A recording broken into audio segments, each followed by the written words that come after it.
hell of a fucking life. In your heyday, you had these drug kingpins paying you what, $8,000 a week, something like that. Yeah, that wasn't enough. Basically, just to tip them off on shit. Yeah. Just basically to. And half of it I made up because you had to produce, right? I mean, right. Like, what are you paying? Make it look like you're actually doing something for them. Right. And one time it worked out that I saved Diaz's organization one day. And who is Diaz again? Adam Diaz is the Dominican guy who was introduced to me by Babin Perez, the Auto Sound City guy who ran the auto shop where all the drug dealers would go to his shop. How big was his organization at that time? And how much of he probably had 30 men working for him. He had 4 stores that he sold out of. Only one I knew, but actually 2. So these guys were selling what? Just coke? No, he had 3 different spots. He just sold cocaine. He sold coke at a grocery store. Yeah. So you go to the grocery. So if you see the movie, you can come to my store. You can get Heineken. You can get Pampers. You can get a kilo. You can get anything at my store. His bodegas were very successful too. You can buy some Cheerios and you can buy an 8-ball. An 8-ball, whatever you want. Yeah, but most of his was weighted. He distributed mostly weight.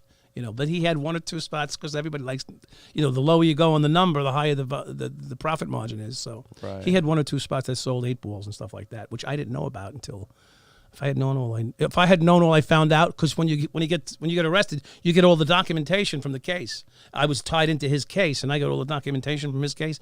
He was pulling in $100,000 a week in profit. Just in profit. Yeah, if I had fucking known. I get 20,000 a week. What the fuck? Right. I'm risking my freedom here. So is that the way most of the coke dealers worked in the city back then? Is they just basically had a couple grocery stores and they would sell coke out of the back? Bodegas were the way. Bodegas. Yeah, because you can go in, right, legitimately walk into a business, and instead of handing money over at the register, you went to the back of the bodega and handed them a shoebox full of 20s or 50s or 100s, whatever it was, and out. Right. And 15 minutes later, down they had hatches and chutes. They had, like you go to the bank and they have this thing that sucks. I don't know if you. Yeah, the tube. The tube. Yeah, they had the same thing in the fucking bodega. Really? Yeah.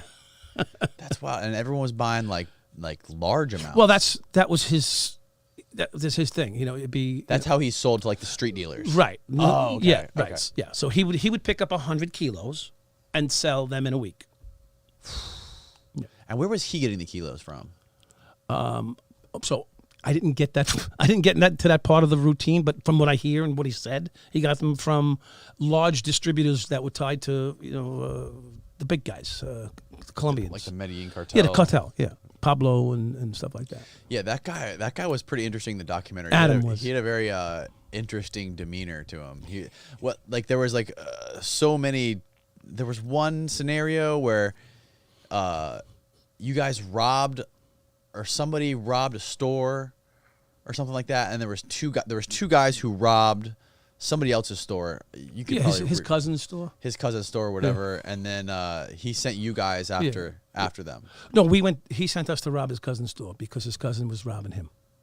But weren't there taking his business? Weren't there 2 guys that at one point in the documentary, I remember they're asking him, "What happened to these 2 guys that robbed your store?" And he was like, "They're not around." Oh, I mean Franklin. They're not around. Franklin anymore. and Coke. Franklin and Coke. Yes. Right. Yeah. Yes. They're not around anymore. What was the story with those guys? I don't know. They're not around anymore.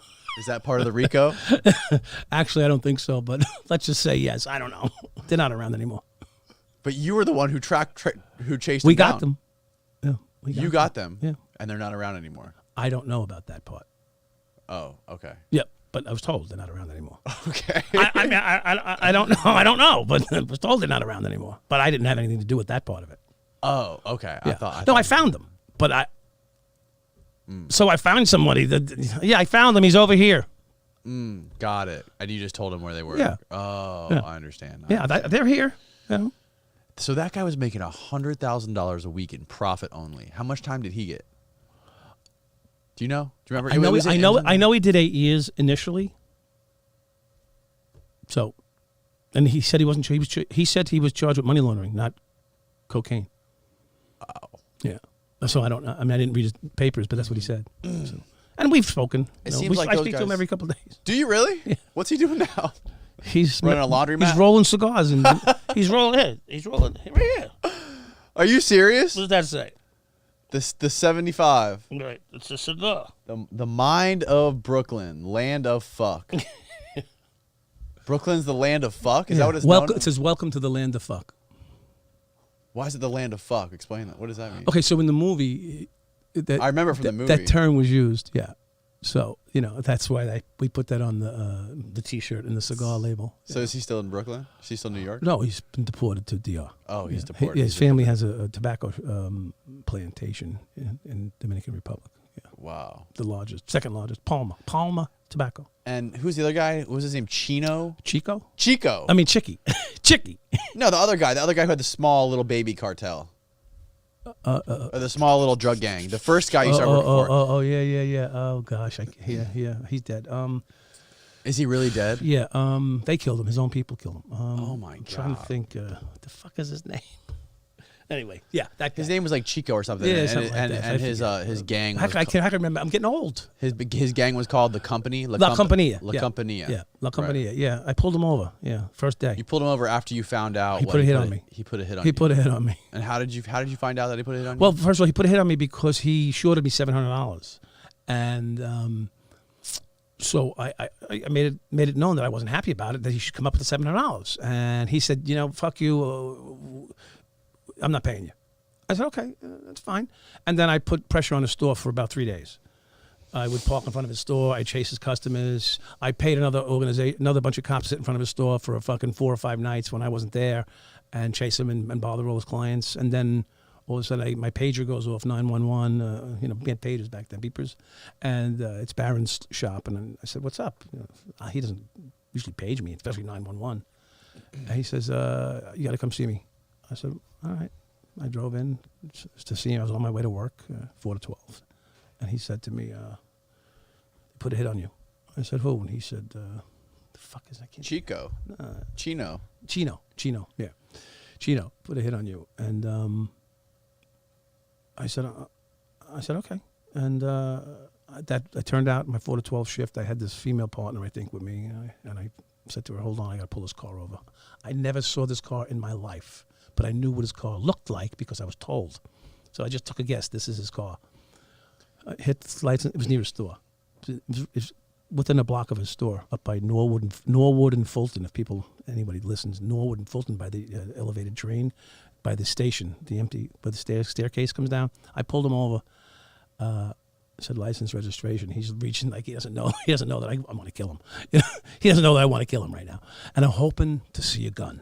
Aren't you freaked out? This guy's like super fucking violent. Yeah, start spraying. Let's go. I'm here. So I'm looking in his car, and I'm looking to see if he opens his glove box. There's a gun in the car. I'm killing him. Really? I'm killing him. I'm not gonna. What would you do? Guy just said he's gonna put a hit on you, right? So right. I'm killing him. And so he gives me his license, like, hey, here's my license, registration, insurance card. I take it from him and I look at him and I throw it in his fucking lap. I said, you put a fucking hit on me, motherfucker? He looks at me, he turned as white as, I don't see it, as white as a fucking T-shirt. And so anyway, so I told him, why don't you get out of the car? My fucking elbow, I'm skinny. Oh, sorry. Yeah. Did you get a splinter? No, just my bony fucking elbow. So I said, why don't you get out of the car, we'll do it right here. You put a fucking hit on me, let's do it right here, broad daylight, you and me. I said, we'll do a fucking Mexican fucking walk-off. Let's go. A shootout. Yeah, fucking OK Corral, motherfucker. Let's go. And he's like, I said, you call the fucking hit off right now, or I'm coming to see you. So I gave him the chance, and he said, all right. I left. I got my beeper goes off about 20 minutes later. He called up. He pulled the hit off. Meanwhile, the fucking precinct knew and never told me. The precinct knew there was a hit on me. How would they know? They got snitches everywhere, bro. The feds were in that organization somewhere. What the? And they never fucking told me. You remember you remember in the movie, Detective Joe Hall's in the back of a van, and they came out with the street sweepers. Yeah.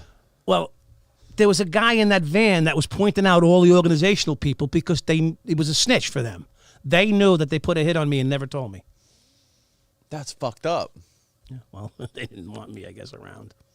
That's fucking wild, man.